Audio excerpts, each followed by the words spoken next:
Listen, man, remember how I told you in there, you're making a decision tonight? It's going to be the biggest one you ever make, okay? We're not setting surveillance up. We've got the guy right here. The judge is they're gonna ask you all these questions, and the jury has to decide. Was this man protecting himself and his family, or is this a cold-blooded fucking killer? It turns out that the jury's decision is going to be an easy one. In the cool early morning of November 15th, 2020, police in Ocala, Florida responded to a call of shots fired at Northwest 16th Place. Within minutes, a massive police response had cordoned off the area, and the officers take stock of the situation. Once everyone knows their duties, an officer contacts the person who called 911. Okay, I know you talked to someone already, but can you explain to me what happened? Yes, I was in the restroom. I did hear a pop. Okay. When I heard it, and especially around here, I didn't really think a lot about it because it wasn't a loud pop. Like I was assume a gun shot was. I'm thinking somebody might be popping some fireworks or something. 5 or so minutes later, I don't know how long later, my husband came inside and said somebody's been shot on our porch. And I'm like, stop playing. So my daughter and I went out, she followed me. And I tried to turn on my light, but I couldn't. All I seen is a figure laying on the ground. So I just took off and called y'all. Okay. Had nothing like that. And you don't know where your husband is? He was here when I left. When I left the property to call y'all, I went around this block. He was here. You left on foot, or did you? We left barefoot. When I walked up, this officer pulled me over here. I told him I'm not going back over there until you guys arrive. Okay. Because I need somebody to see if this was, all I seen is a figure. I didn't even get close enough to see if it was a man, woman, dog, cat. All I seen was a figure. So I'm like, he wasn't playing. Her husband was telling the truth. Officers would find 44-year-old David Vega lying in a pool of blood under their carport, dead from a single gunshot wound to the head. The officers immediately began pressing her for information about her husband. I took my phone out to see. What was your husband wearing tonight? I'm just gonna go ahead and follow the area. I think he was like a white t-shirt and some black pants, if I remember correctly. Okay. I don't even remember. Okay. That's just a wild guess. Okay. But all I seen is a figure on my porch, and I took off running and called you guys. I don't know details. Why'd you leave your husband here? Why didn't he come with you? I thought he was coming behind me. I was freaking out. He took off the other way. I took off one way. I didn't know. I just freaked out, grabbed my baby and hauled ass. Okay. He a grown man. If he decided to go one way, I'm like, all I'm thinking about is me and her really at the time. What's your date of birth? I mean, 6. Okay. What's your husband's information? What's his? Her husband, 40-year-old Stanley Summer Jr., is missing, and it would be days before she or the police would see him again. 4 days later, however, the officers get a bead on his location and respond in force.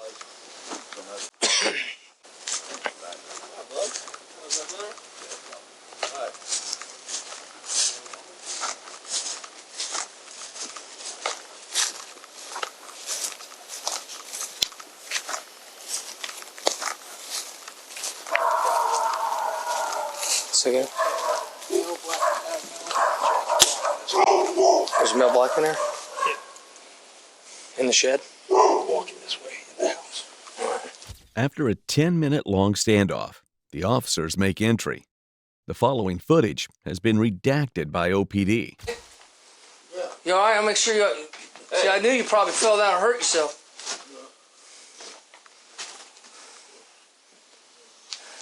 How you doing, man? Put your hands out. Put your hands out now. Put your hands out. You're gonna get hurt. Don't even move. Get your hands behind your back. Get your hands behind your back now. Hands behind your back, bud. Hands behind your back. Hands behind your back.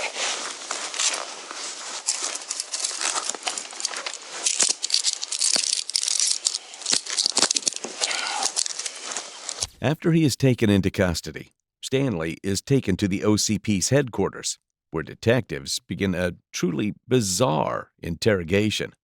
Before they even get started, one of the detectives tries to build rapport with the subject. If you want to say you're working with us, you got to give me a little bit of something to where I can be like, yeah, this dude's being straight. After a lengthy back and forth, Stanley eventually tells the detective that he's been struggling to find work because his contractor's license has been suspended. As the interrogation finally begins, We have a feeling that Stanley's legal woes are about to get far worse. Rather than hauling Stanley to an interrogation room, the detectives decide to conduct the interview outside and let Stanley smoke the entire time. While this is a strange decision, they think it'll make him more comfortable. And if a suspect is more relaxed, then they will be more likely to talk. Listen, man, remember how I told you in there, you're making a decision tonight? It's going to be the biggest one you ever make. Okay? So, I mean, we just need to talk today. Okay? I know you're stressing out. You probably don't smoke this much, drink this much coffee. I get it. Smoke a lot of cigarettes?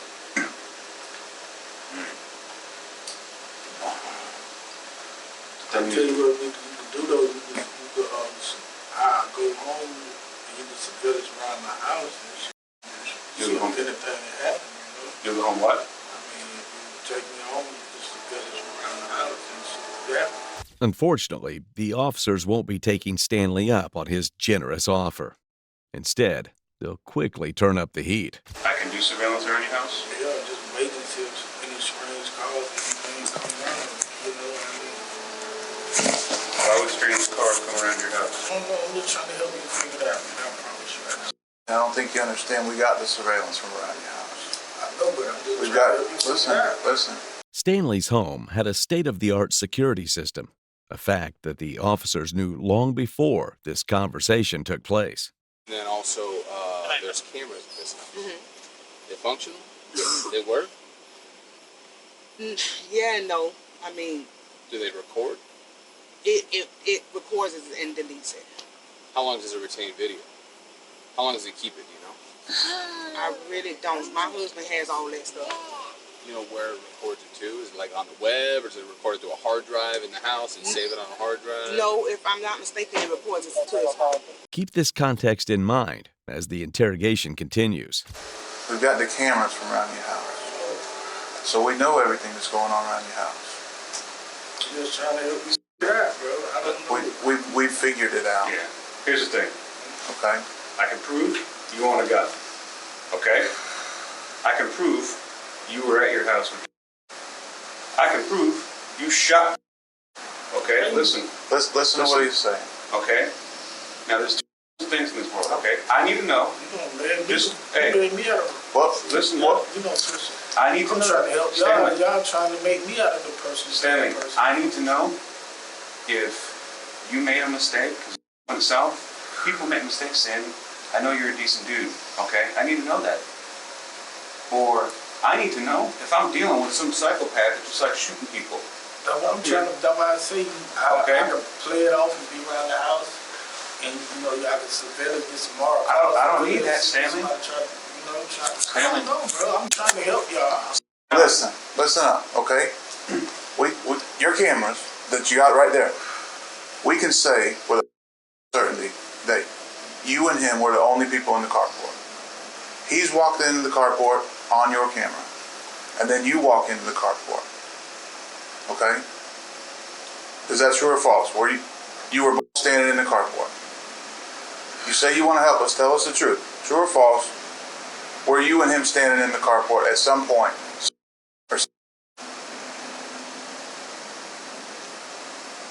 If you want to say you're working with us, you got to give me a little bit of something to where I can be like, yeah, this dude's being straight. Remember, David was murdered early in the morning of November 15th, 2020, and Stanley wasn't arrested until November 19th, 2020.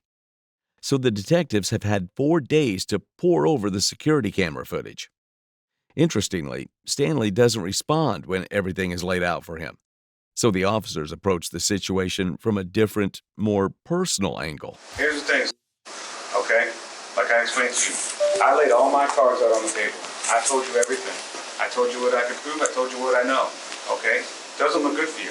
I need to know if you're the guy that went south, man, you made a mistake. I've been there, man, all right?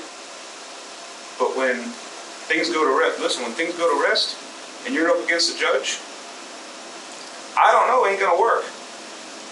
So answer this.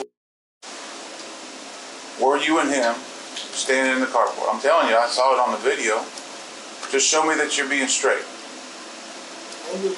Bro, I'm about to tell you, bro. I can't. I'm not trying to be rude, but with your cigarette in your mouth, dude, I couldn't understand what you're saying. You got. So think of your family. You want to protect them. That's why you got the gun. That's why you got the gun. You protect them for your family. I get it. Okay, but there's other ways to protect your family. I do not. It is worth noting that Stanley isn't denying his guilt at this point. He simply repeats, "I don't know." According to a report on interrogation techniques presented to the Connecticut General Assembly, once confronted by a detective with evidence of their supposed crime, it is very rare for an innocent suspect not to loudly and vigorously assert their innocence. The fact that Stanley is not doing so is a major red flag. All right, aside from that, answer my question. You say, if we let you go to the house, do surveillance and shit, show me that you're at least a straightforward guy. Were you standing in the carport at all after your picked you up with the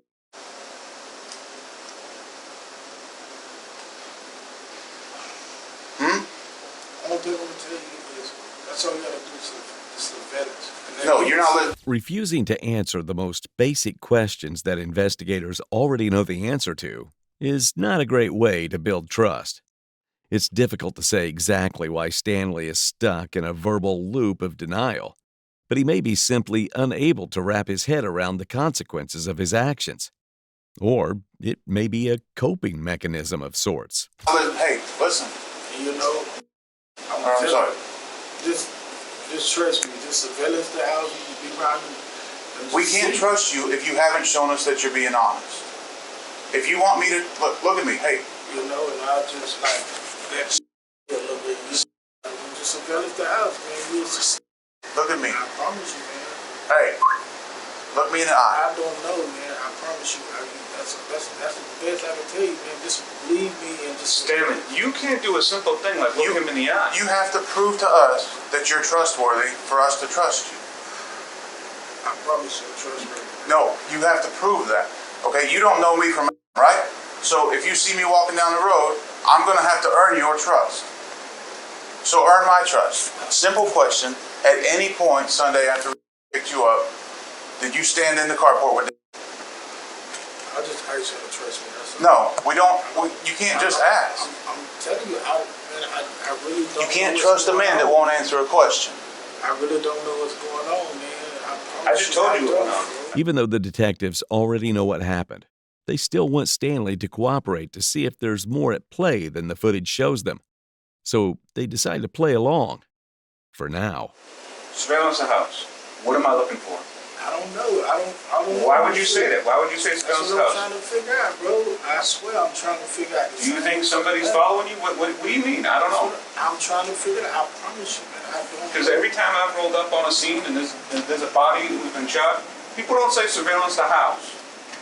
So what are we expecting to see if we surveillance your house? I don't know. You'll probably find out. I promise you, man. You can't say I promise and probably in the same sentence. It doesn't work. Okay? That's all you have to do. See something. I don't know. I don't know, man. Why should we trust you? And If you can't answer a simple question for me that I already know the answer to and I already told you the answer to, how can I trust a man that can't tell a straight answer? You can't. Getting nowhere, the detectives pivot once more to his family. I mentioned earlier, you're worried about your family, someone hurting your family, right? Okay. Listen, that's a concern of yours, correct? Just do this simple. A concern of yours is somebody hurting your family, right? Hurt me, my family. I don't know. But is that a concern of yours? I'm just, that's the only thing I can think. I do not know, man. I do not. You don't know if that's a concern of yours? I don't know. I don't do nothing wrong. I don't do nothing wrong. I promise you. Listen. I can't figure it out. Nobody man. said what I did to her. I don't know, bro. I promise you. I do not know. I do not know. I'm telling you, I do not know. I I do not know, man. I'm not lying to you, bro. Well, tell us what you do know. Start with that. That's easy. That's an easy thing. Tell me what you do know.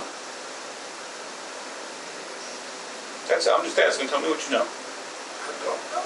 You don't know nothing. I don't know what's going on. This is what I'm saying. It's just my mind. You know something. I promise you, I do not know what's going on. I don't know, bro. Why don't you know? Bro, bro, I promise you. I do not know. I promise you. I don't know. Okay, listen. There's a reason why I'm here. Okay? As Stanley keeps going in circles with the detectives, let's step back for a moment. This whole case, even if it appears to be a slam dunk from the prosecutor's point of view, seems rather bizarre, doesn't it?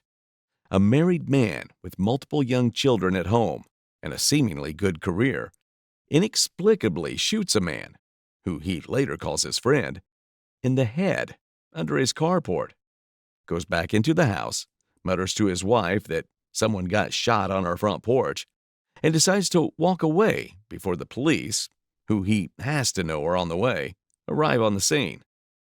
While Stanley's own surveillance footage clearly shows that he shot David, that doesn't answer the most important question the detectives have at this point. Why? Without his version of events, the detectives are left to piece together the story. I told you. Now, put the detective shoes on you for a second, okay? All right. Everything I've told you I can prove. Why should I be talking to you? I don't have to talk to you. I'm doing it because, listen, I know you're a good guy, man. I know things happen. I believe you're the guy that made a mistake and protected your family, and I believe that, man. Look, I believe it. Like I explained to you, man, I don't like thieves. Listen, if somebody was stealing my shit all the time that I worked for, busted my ass for, I would be off too. If that person, on top of that, came over to my house after I told him not to, because I accused him and I told him I know they're stealing. Dude, you got cameras. You know he was stealing. I know he was stealing. I don't worry about that. Listen, man. I don't worry about this. I don't Stanley, worry about that. you worried about your family? Worry about them now. Now you need to worry about your family because, listen, you not talking to me and telling me the truth. That's why I got cameras out there. That's why I got cameras out there. They're good. They're good quality cameras. We appreciate it. We got audio too. That's what I'm saying. I'm trying to come to the conclusion to find out. But do you know? Call the police. I'm gonna tell y'all. Stanley, you didn't call the police. When the police came, you ran. Your wife called the police, and you ran away. None of the official documents were obtained, or media reports of the incident say that David had stolen from Stanley or how long the thefts had been going on. All we know is that it doesn't look good for him, and it's about to get a whole lot worse. So here's the thing, okay? Eventually, you're going to sit in front of a jury. Unless you can give us a hell of a lot better explanation than what you're giving us, eventually you're going to sit in front of a judge and a jury. And then the judge is going to, they're going to ask you all these questions, and the jury has to decide. Was this man protecting himself and his family, or is this a cold-blooded killer? So what do you want them to say? Because people make mistakes, or people do shit for a good reason. But if somebody keeps saying, I don't know, I don't know, I don't know, and we can prove otherwise, we can prove what the hell happened, we just can't prove why. And sometimes why is pretty damn important. Why is the difference between him texting you just beforehand and saying, hey man, I'm coming over. If you gotta shoot me, I'm not afraid to die. Because we got that text message off your phone. So we know for a fact you knew he was coming over. The detective doesn't spell out the implications here. But if Stanley knew David was coming to his house, and he decided before he arrived that he was going to kill him, then that's premeditated murder, and Stanley could face the death penalty. We got it on his text messages. We got it on yours. We got your flip phone out of the house. So the why is the important part. If it's because you were afraid and you wanted to help your family, protect your family, whatever the case may be, that's fine. If it's because you didn't like him and you wanted him to die, that's your call. But, okay, listen to me. Stop. Listen to what I'm saying. Well, this I don't know thing, you're smarter than that. Okay? Hear what I'm saying. I don't want to lock somebody up because they were protecting their family. I don't want to call somebody something that they weren't because, dude was there and you racked around.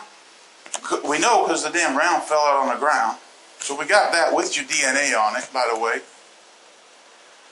So you was trying to scare him to leave and he wouldn't leave? I'm down with that. But if you don't tell us, we weren't there. So unless you tell us how it went down, all we have are the stuff that we can prove. I can't prove what you're thinking. I can't prove if you were afraid that he was coming after your family. I can't prove that if you told him to leave and he wouldn't leave. I can prove that you were in the carport with him. I can prove that you racked the gun and a live round fell out on the ground. I can prove that he got shot. Sometimes, when detectives already know what happened and are still faced with a stubbornly quiet suspect, there's little they can do to get him to talk. The detectives in this video, and in most departments across the United States, use the read technique. They've clearly laid out the evidence for Stanley and are attempting to, quoting an article in the FBI's Law Enforcement Bulletin, steer the subject toward a confession by offering a face-saving alternative. In other words, they are trying to offer Stanley a moral justification for committing the crime, claiming that it's okay if he shot David, if he feared for his or his family's safety. In short, they can help him if he's willing to help them. The problem they're running into, however, is that Stanley isn't saying anything.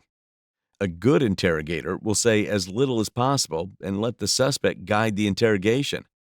This lets the suspect feel in control and opens the possibility that they will inadvertently disclose important information or let their guard down. Still, we all play the hands we're dealt, not the ones we wished we had. The detectives continue down this path, likely hoping that Stanley will bow to the inevitable. Crack. In all reality, I'm betting you didn't intend on shit going down like that. Is that a fair bet? We're not setting surveillance up. We've got the guy right here. Now is the time for you to man up and do what's right for your family, because I'm going to tell you, this I don't know shit that you keep doing is not going to work out for you and your family. Because all that's going to do is it's going to make me write my narratives and paint that picture that I believe. Okay? You don't want that.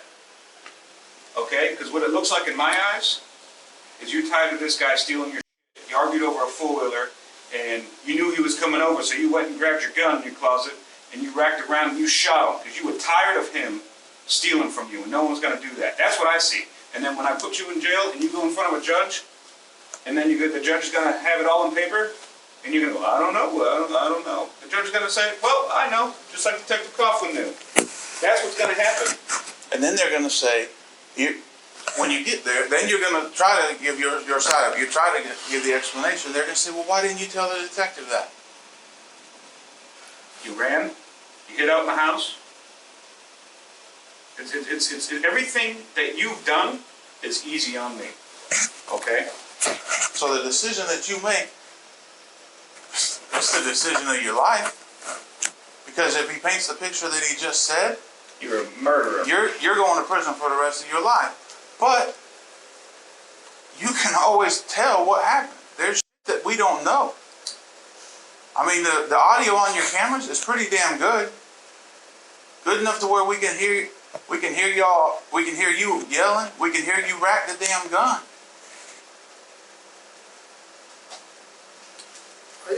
Listen, there's things that don't lie, okay? Cameras do not lie. Fingerprints do not lie. DNA does not lie. Okay? That's plain and simple. And then we have extra stuff, like the people we talk to, okay? The statements we get from them. We know about the argument you had with him earlier in the day. We talked to It's stressing me out right now because I have never, now I haven't been a detective forever like he has, but I have never been in a situation where I am giving someone an opportunity to do the right thing and get things off their chest that keep saying they didn't do nothing wrong and they don't come out and say it. I've had people sit here and tell me, listen man, I didn't mean to shoot him. We got in a fight. I thought he was going to kill me, or I thought he was going to go in my house after my family. He threatened my family. I wasn't having that.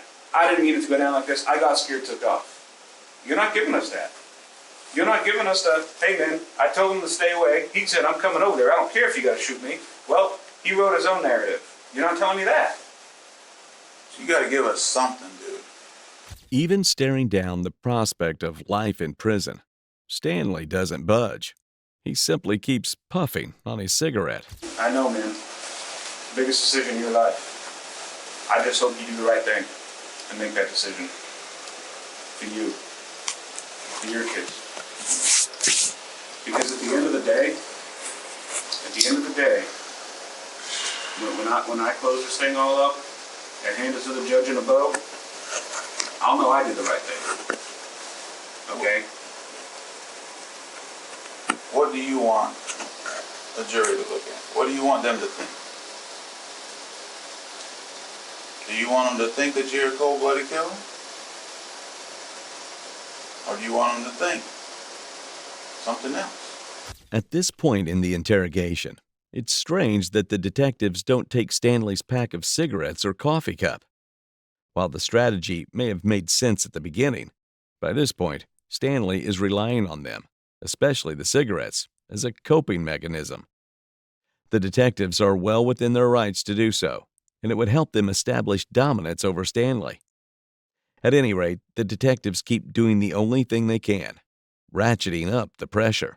You know what a jury's going to see when we play them the video, show them the text messages, show them the fingerprints that were on your gun, show them the DNA, all that. They're going to see you standing up there.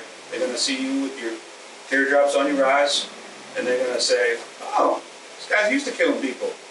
He just hasn't been cut until today. And you're going to sit there and go, oh wait, this is what happened. And they're going to say, yeah, right. These detectives gave him a million chances. Why would we even believe them? We're not the detectives. And your life is over.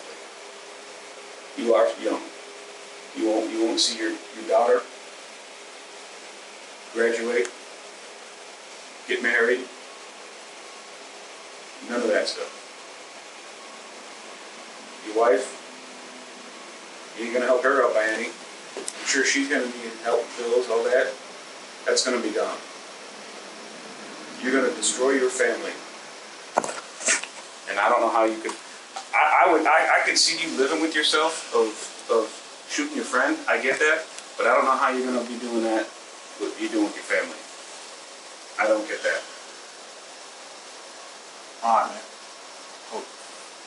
Help us to understand. Confronted in excruciating detail, surely Stanley will decide enough is enough and start cooperating, right? I'm trying to figure out. No, We'll pass that.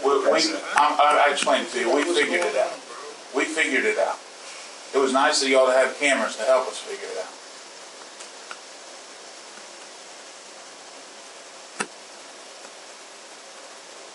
Your girl even asked you afterwards, what did you do? What did you do? Which leads me to believe that she doesn't think that you were that type of person. You're probably not that type of person. But unless you tell us otherwise, that's all we got. That's why I got cameras, man. I don't know. Oh, your cameras are great. No, it shows that you and him's the only two people in the carport. Your cameras just don't tell us what's going on in your mind.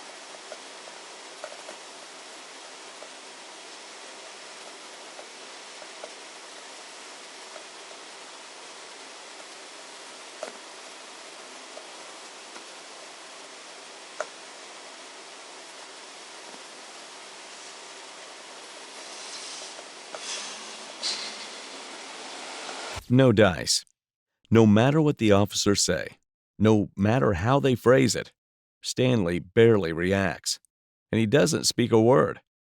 After the lengthy silence, one of the officers has an idea. Kill him with kindness. Listen, the first thing you said to me pretty much was, you're not a bad cop. You appreciated us the way we treat you, right? I don't know if that's because you had bad experiences with police officers or whatnot, okay? I'll be the first one to admit, we're not all great, okay?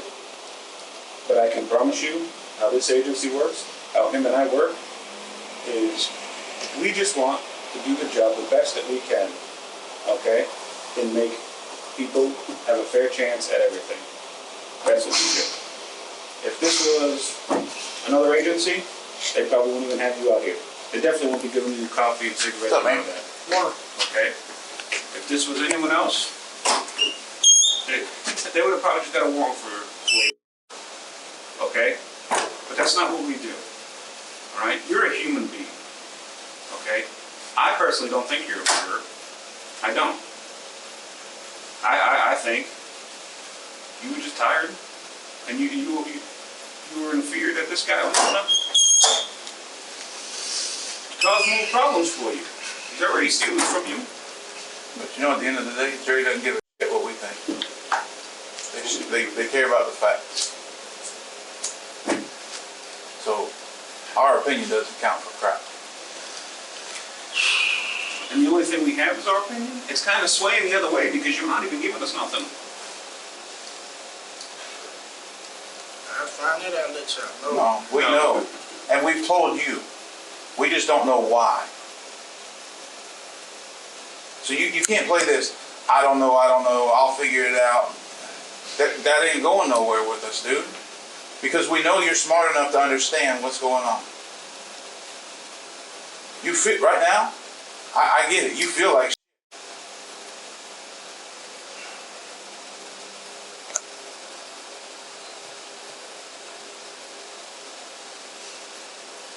it ain't gonna get any better unless you talk about it. That's the only way you can help yourself. And your family. And I don't know, I'll figure it out, I'll let you know. That ain't talking about it, and that ain't gonna help you one bit. Likely more than a little frustrated by this point, the detective stepped back for a few moments to let the situation reset, then returned to give Stanley another chance to tell his side of the story. So tell us what happened that night. I would try to find out for No, you're not. I don't know. Dude, I don't know what. Listen, I don't think you're a stupid man. Okay, believe it or not, I don't think you're a stupid man. So this act that you're putting on ain't helping you at all. You think that it's going to buy time or it's going to do this or that. It ain't doing nothing for you but hurting you. We know what happened. You know what happened. You know we're right.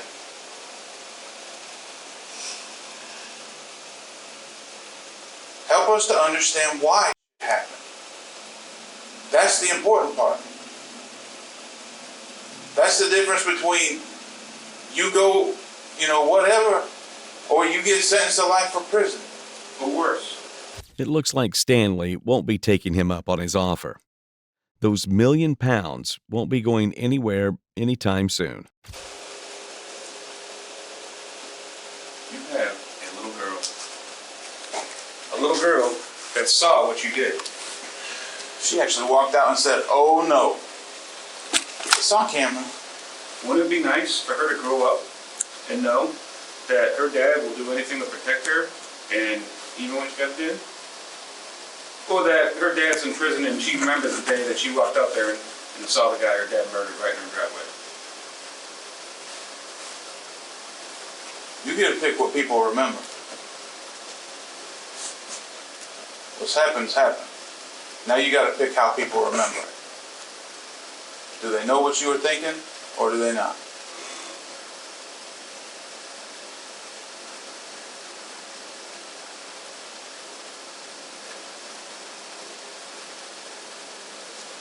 You want people to think that you're just a killer? Huh? Do you hear me? Do you want people to think that you're a cold-blooded killer? Yes or no? That's an easy question. Do you want people to think that you're a cold-blooded killer? Yes or no?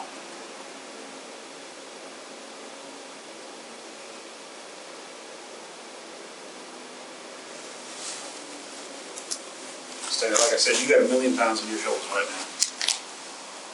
1 million pounds. It's time to start shedding that weight. Okay? The silence is deafening, and appeals to his family's future don't appear to be weakening his resolve in the slightest. Earlier in the interrogation, remember how one of the detectives told Stanley to put himself in their, the investigators', shoes and think about how the evidence looks. Now, one of the detectives tries to do the opposite, to put himself in Stanley's shoes. I'll tell you what, I'll do 20, 30 years. Okay? I can do it on my head. Knowing my kids know I did the right thing. Protect them. If it means protecting my family, all day long, I mean the same for me.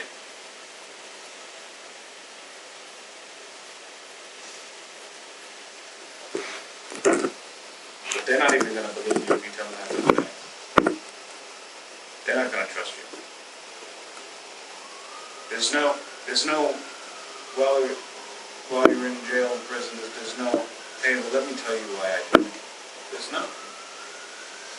How is your wife going to feel knowing that you had a chance to tell the truth and probably help yourself a great deal, and you blew it?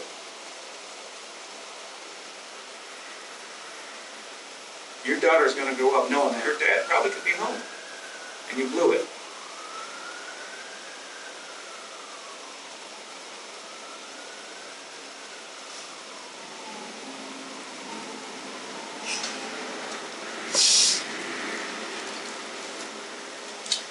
I used to say, when I first got here with you got a hard decision to make.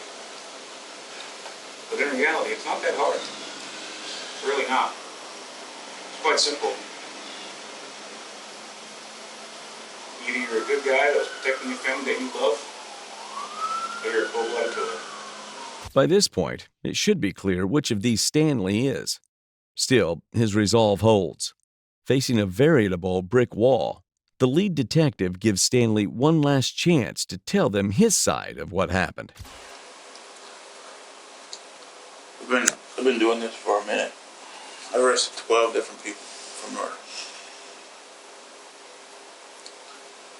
I've had some people that went to prison for the whole rest of their lives. I've had some people that it was an accident. I had one guy, I think a 17, 18-year-old kid shot his buddy, and it was an accident. He didn't go to prison for the rest of his life. I've never had it on video, like we do in this case. I've never lost when we went to trial, because we don't make that judgment without having all the facts put together. So being straight up man to man with you, it is what it is, right? If you think about it, you know everything that we're saying is true. We haven't bullshitted you at all.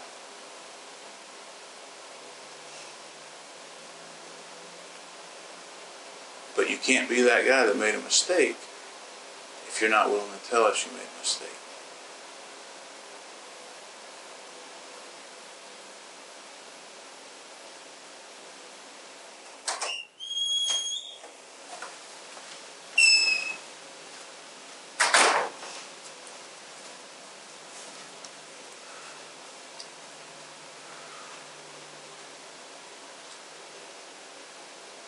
Stanley's continued silence speaks for itself.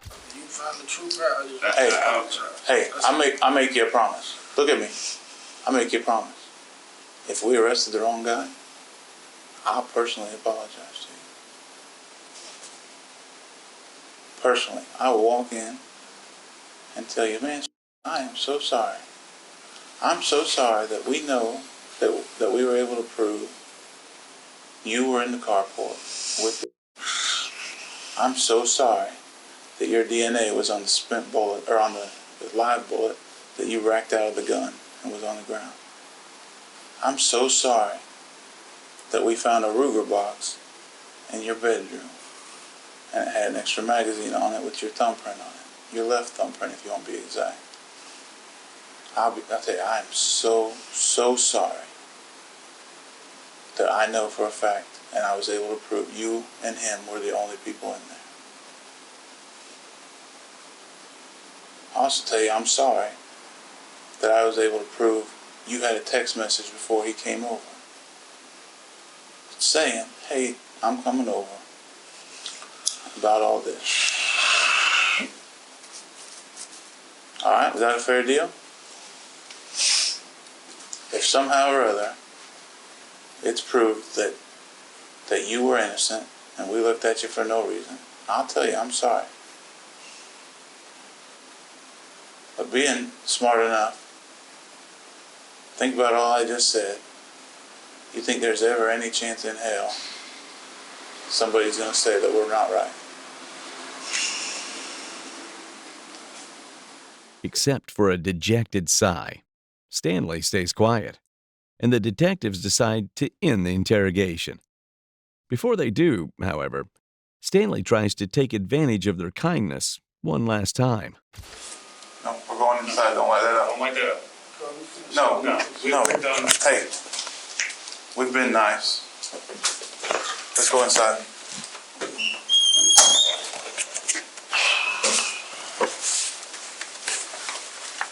Justice would take its time to find Stanley Summer Jr., but nobody can outrun fate forever.